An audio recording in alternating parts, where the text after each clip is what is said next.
Like I said, they over there on the bench blubbering. How we gonna make it to this event? No, neither one of us got a license. We ain't shit. We can't tell the Bertie Gordy. He might fire us. He can't fire you. Okay, how he gonna fire you when you got a contract? Girl, bang.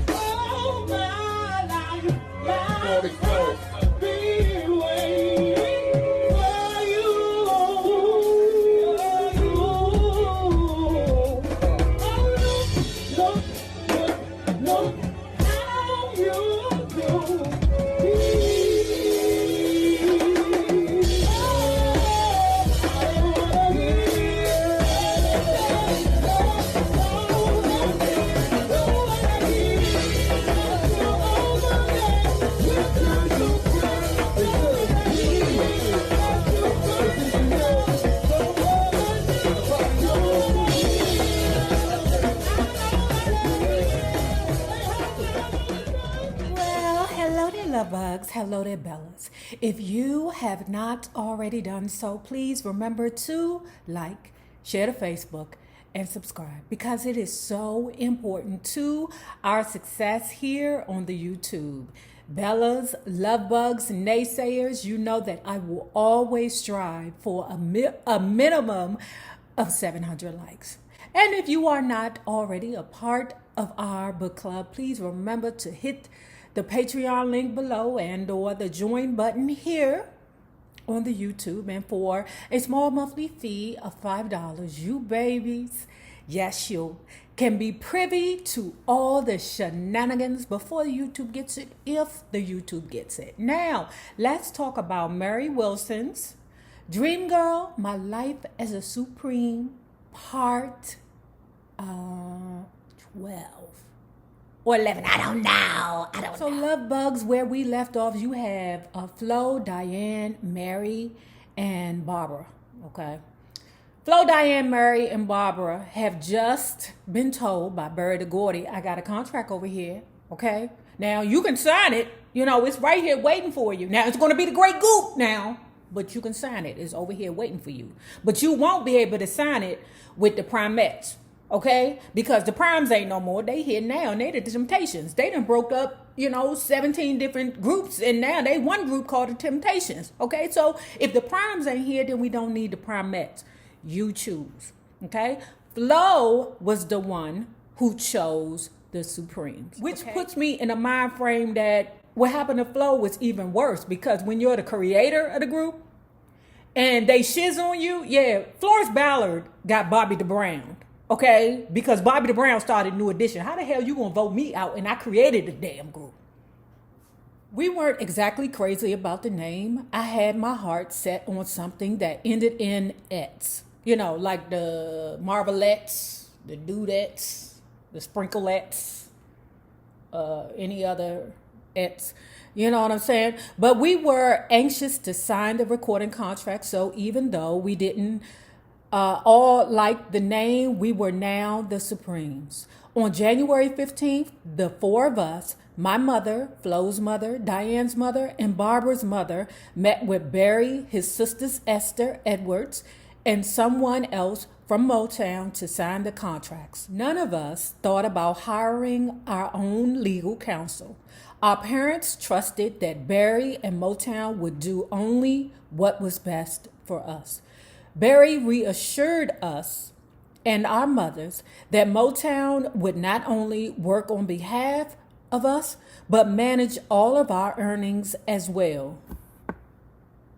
Listen, even as a 13-year-old girl, when I was around there to DC working the summer youth employment program, I didn't want my mother to even know how much money I made per hour. She knew. Okay, but I didn't want her to see my check. I didn't want her to know how much money I made per hour. I didn't want my mammy to know. So you mean to tell me Bertie Gordy came to the table with 4 mammies and 4 little girls, and none of them said, wait a minute, you gonna manage my money? Why would you manage my money? I got a job around here to the Garfinkles. Okay, they don't manage my money. Why the hell would the Motown need to manage my money? Okay, but like I said, it is the great Goop. Now, this is another thing. Barbara, mammy, okay? Barbara's mammy was the only one that was fighting the power, okay? She was like, oh, no. I changed my mind. I don't want my daughters to be a part of this foolishness, okay? Mary, Flo, and Diane was like, hold on, Miss Barbara, mammy. Hold the hell on. This is not what you told us a couple of days ago, okay? You said you was happy for your daughter, Barbara, to sing in a group with us. And on top of that, she the worst singer here. 3 girls is nervous because, like I had said earlier, that a 3-person group was not the key. It was always 4. So they was worried, okay? Now they over there, they trying to beg Barbara's mammy to sign the contract, okay? I'm saying to myself, why y'all begging a bitch that can't sing? I don't get that. But anyway, eventually Barbara's mother signed, okay? They was taken aback. No, the 3 other girls was taken aback because they was like, wait a minute. You know, why you acting like your daughter too good to sing with us? Okay, we did that bitch a favor. Murray Wilson says, as I now look back, my first recording contract was 14 pages of double-spaced, typed outlining my obligations to Motown as a singer and or musician for the next year. The contract basically read like this, okay, according to the Murray Wilson, all right? If she performs or sings as a solo artist, then she would get, I think it's 3% of her royalties, okay, which breaks down to like a nickel per album or 2 or 3 cents per album or a song or something like that, right? But it equated to nothing, right? I'm saying to myself, why is there even something put into the contract if she sings as a solo artist when she is signed to Motown as a Supreme, a group? Then on the flip side of it, she's still receiving royalties when she sings as a Supreme. However, they have to split it 3 or 4 ways. Once you calculate what the girls were receiving in royalties as a group, that shit broke down to less than a penny. Murray Wilson said that the way that it was written was that all the money that they had to push out first, they had, or Motown had the right to take back any proceeds that they received along the way because Motown felt like they put so much money into the artist. And this is the confusing part. I'm saying to myself, wait a minute, isn't that an investment? There in the contract, it states that the recordings we made as a group, which was the only way we were ever recorded, were subject to a different royalty formula. Instead of each of us receiving the 3% royalty rate, we had to divide that 3% royalty 4 ways. 4 ways, okay? And let me tell you something else, okay? I'm just going to mention this because Murray Wilson mentioned this. That mother Barbara, okay? She was there in the beginning, but as far as Murray Wilson knew, Bertie never gave that Barbara a piece of the royalty she deserved. So even though she was only going to get 75%, okay, Bertie Gordy still didn't give it to her. Over the next several years, the terms of the contract changed somewhat, but ever so slightly. In the next contract I signed in 1965, I was also given $12.50 for every master, which the contract declined as a 2-sided single record, re-recorded, and the new royalty rate of 8% of 90%, but this royalty formula was based on the wholesale price and not the suggested retail price of the record. That should sound confusing, okay? That confusing to me. All right, I don't know what you saying, bruh.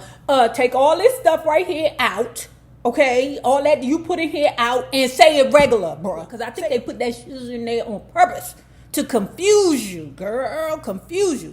Matter of fact, Murray Wilson said in the height of the Supreme's career, not much from their first contract had changed. Looking back, people might wonder how Motown got away with this sort of thing or why so many artists just seem to have accepted it. In truth, few of us knew anything at all about the business, and fewer still knew to have legal counsel for any business dealings or contracts. There was also the problem of how Motown was structured. Today, most performers have an attorney at law, a booking agent, a manager, an accountant and financial advisor, and many other professionals attending to their business. Well, I mean, that's true. That's true. Because the people got enough money to hire their own people. What they said was that if they needed a car, they rented a car from the Motown. Okay? If they needed clothes, the Motown would sell them clothes. Like, everything was in place at Motown. If they needed a lawyer, here's your Motown lawyer. If you need an accountant, here's your Motown accountant. On the Jesus, girl. I don't trust them niggas over there. I don't trust them. I don't trust nobody. No, I ain't gonna say I can't trust nobody. But when it comes down to the business, I'm always gonna be like this. Wait a minute, nigga. What do you mean sign my name right there? Wait a minute. What do you mean sign my last name first? We got some more goops, okay? So the girls or any Motown artist wasn't allowed to even look at how much money they were bringing in, okay? Actually, you know what? She said it was twice per year because they got audited, okay? Now, the first one, that was, here you go. Do whatever it is you want to do. I'm going to take that shit and get the fuck out. The other one, when the peoples came in, they did whatever they needed to do to the records to make the records look right. But in all honesty, the artists really and truly had no idea how much money they was bringing into Motown because Motown messed around with the numbers and the paperwork so much. Motown was separated in two groups. The artists, the ones that go out there and make the money. Then you got the other mother hunchies that ain't the artists, the ones that get all the money. Murray Wilson says that to this day, I still don't know exactly how many millions of copies any of our records sold, although I still receive royalties. That damn Barbara ain't received no royalties. That's what she told me. You got the Barbara on the hot popcorn buttered love song. Okay, she's singing her heart out, sounding like a wounded animal, and they ain't pay her. Now, accustomed to always having someone like Milton or Richard around to handle the logistics of traveling, we were in for a rude awakening. Marv Johnson and Mary Wells not only had their own cars, but drivers as well. Unbeknownst to Barry, we were hitching rides from friends and other artists to and from shows. We wouldn't dream of mentioning this problem to Barry for fear he'd think we were unprofessional, unable to handle the demands of a career. Okay. What's going on is the girls are sitting on their bench in the lobby like they always do, okay? They sitting around there in their feelings because they got a gig that's out of town. They don't know how they going to get there. Neither one of them have a car, okay? And Bertie Gordy ain't check on them to say, okay, do you have a fucking ride, okay? So one day this dude named John Odon, okay? He was a big man who worked out daily and was into bodybuilding and fitness. He was fair complexioned, had a deep, gruff voice, and on the first sight appeared menacing. When we first met him, he was in his late 30s. Despite his appearance, he was very gentle, always smiling, and happy to help anyone who needed him. Sound like a Sagittarius, because you know them Sagittarius will kill you and then cry about it. Okay, I mean, I told you. John had met Berry when they were both boxers. Now, who else? I forgot to tell y'all. Jackie Wilson and Bertie Gordy were, is it the Golden Glove? Yeah, I think it was Golden Glove boxers. Berry brought John into the Motown organization. John was Berry's personal valet and bodyguard. He also drove for Mary Wells. Okay? Okay, I see how they do.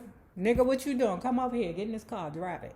Okay? Oh, I ain't gonna pay you, child. I'll just make sure you eat something. So, like I said, they over there on the bench, blubbering. How we gonna make it to this event? No, neither one of us got a license. We ain't shit. Oh, we can't tell the Bertie Gordy. He might fire us. He can't fire shit. Okay, how he gonna fire you when you got a contract? Girl, bang. Dude, John was like, what's wrong with you pretty little girls? Okay. So the girls go, we got a gig and we don't have no ride. We don't know how to get there. And he, it's not funny. We don't know how we gonna get there. Don't worry about it, babies. I got you. John says, I'll be happy to drive you after work, and I'll wait around for you till it's over too. The girls were elated, okay? Because now this man named John is the driver / bodyguard. Okay. There were many people around Motown like John. I remember Bobby Smith of the Spinners also driving us around. Some of these people weren't even on the payroll, yet they would help out whenever they could. Oh, they on the payroll. They just getting paid and push. So Bertie Gordy walks into Hitsville, look over at the bench where the girls are always sitting because, you know, they ain't got shit to do yet. Okay, they just on contract, right? He look over at the bench. The girls ain't there. Where the hell are the girls? The girls hear him. Barry, here we are, Barry, here we are. So excited that Barry was checking for them that they then became Bertie Gordy's shadows. He liked having them little girls chase him around. It made his ego feel good. Wait, isn't Barry a Sagittarius? I don't know. What is Bertie Gordy, y'all? Put it below. Now, it's the year 1961, okay? And the Miracles' third release, Shop Around, had gone to #1 on the R&B chart and #2 on the Pops. This phenomenal showing was Barry's biggest crossover success so far and set a standard he would try to match with every release that followed. Smokey worked so hard with everyone, writing, producing, arranging. It's no wonder that in 1962, Barry made Smokey a vice president of Motown. And they say he still holds the position. I think this is, I don't know when she wrote this book, but do Barry even own Motown anymore? I don't even think Bertie Gordy, ain't some white people own the Motown now? So Mary Wells finally hit with Bye Bye Baby, which she had written, and I Don't Want to Take a Chance. And in December, the Marvelettes' Please Mr. Postman became Motown's first pop #1 hit. The Miracles also released Ain't It Baby and Mighty Good Lovin', which while not as big as a hit of Shop Around, it still kept their name in the public eye. Now we're going to move forward to this dude named Beans, okay? Listen, if your name is Beans or Knuckles, I don't want to be bothered with you. Beans Bowles knew the Gordys from his days as the sax player in a band at the Flame Show Bar. Like most local musicians, Beans had trouble supporting his family on his wages.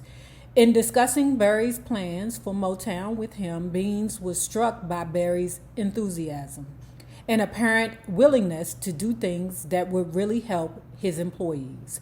Promising promotions and bonuses, Barry's sister, Esther Edwards, convinced Beans to join Motown. Okay? So what that read like to me was that Bertie Gordy seen Beans as someone who would fully, wholeheartedly support Motown. Of course, Bertie Gordy's sister seen the light in the dude Beans. That mother Beans, he willing to do whatever it takes to get us to the next level. We need to recruit him, brother. Okay, sister, whatever you tell me to do, I do. In 1960, Beans had toured with Marv Johnson, then Barry's hottest property. Notice how she said property. Okay. Functioning as Johnson's musical director, road manager, driver, and accompanist, Beans was doing the job of several people, which was impressive enough, right? But when the dude Beans came back and gave, which sister is this? Esther, okay, a pile of receipts that was understandable, Bertie Gordy and Esther was like, oh, wait, ooh. So he will do whatever for us, and he on his shit, and he on top of his game. Oh, we got to get him, Esther. He is an asset to the Motown. Now, moving forward to another cat, Mickey Stevenson was another young writer, musician, kicking around Detroit, waiting for a break, okay? Mickey was handsome and always very nice looking. Years later, he married Kim Weston. I used to work with Mickey's mother, Kitty Stevenson, Beans said. I watched him grow up, okay? Now, Mickey worried Bertie Gordy to death, right? he went to Beans and was like, Beans, you know, I'm trying to make my way in the business. Beans say, well, I mean, closed mouths don't get fed, okay? You're going to have to become a stalker. Listen, just like y'all be stalking them niggas to pay the child support, you need to stalk people that will get you to the next level. Hey, this is Nay again. Hi. How you doing, baby? How you doing? I ain't heard from you in 3 hours. You gotta have that same tenacity when it comes down to your business. Okay, ladies, we don't understand the skills that we have. If you put the same energy into chasing down a nigga or a baby father for some child support, Child. With that being said, Bean said, this is what you gotta do. Just hang around the front of the Hitsville, okay? And when Barry come out, just start singing, dancing, and shuffling, okay? That shit worked. He wore the Bertie Gordy down. You know why? Because leaders look for people who are willing to do any and everything to get to the next point, okay? So then you can take their business to the next point. And again, I say, don't take them up there, take yourself there, okay? That's all I'm saying. Mickey started working for Barry in early 1961, and eventually he was put in charge of supervising everyone at Motown. Moving forward, okay, let's talk some more about the Motown Goop, okay? So Bertie Gordy, he's still trying to get himself and his brand up off the ground, okay? So he ain't paying for nothing but bus fare, literally, okay? I mean, okay, all right, and if I don't want to pay for the bus fare, I just send Beans or Big John over there to pick your asses up and take you wherever. The union scale was like $47 to $60 something an hour for the musicians. Now, if you are a Motown musician, you ain't getting nothing but $5. I don't give a hell what the union people tell you. You in the Motown. The Motown say $5, except for when he had to go outside of the Motown to get the musicians who were, you know, trained technically, like people from, I think they used like some people from the Detroit Symphony or something like that. Oh, he had to pay them people properly, okay? But you know, he ain't used them often. But he knew who to mess with and who not to mess with. Who you won't mess with is them people over there down there to the Detroit Symphony playing fa-la-las on the violin and the bassist, okay? Because they know about the union. They know their rights. Generally speaking, the musicians knew more about the music in the technical sense than anyone else at Hitsville. When the producers and songwriters came into the studio with a new idea for a song, they had only what they heard in their heads. And maybe they could hum it or play a couple of bars. Arrangements were the key to the Motown sound, for the arrangers provided the bridge between what the producers wanted to hear and what the musicians could play. Though Barry and the Motown producers and writers did experiment with different methods of writing and producing, they were not, as generally assumed today, looking for a specific sound. Barry had known as far back as his days with Irma Franklin that he wanted a smooth, clean, classy R&B pop sound. Barry wasn't rejecting the earlier, rougher R&B style so much as he and everyone at Motown was formulating what could be more accurately described as the next step in R&B. Now, if you have not already done so, please remember to like, share to Facebook, and subscribe, because it is so important to our success here on the YouTube. Now, remember this. The same people that you meet on the way up will always be the same people that you meet on the way down. My naysayers, my patron loves. You babies, please be safe. Peace.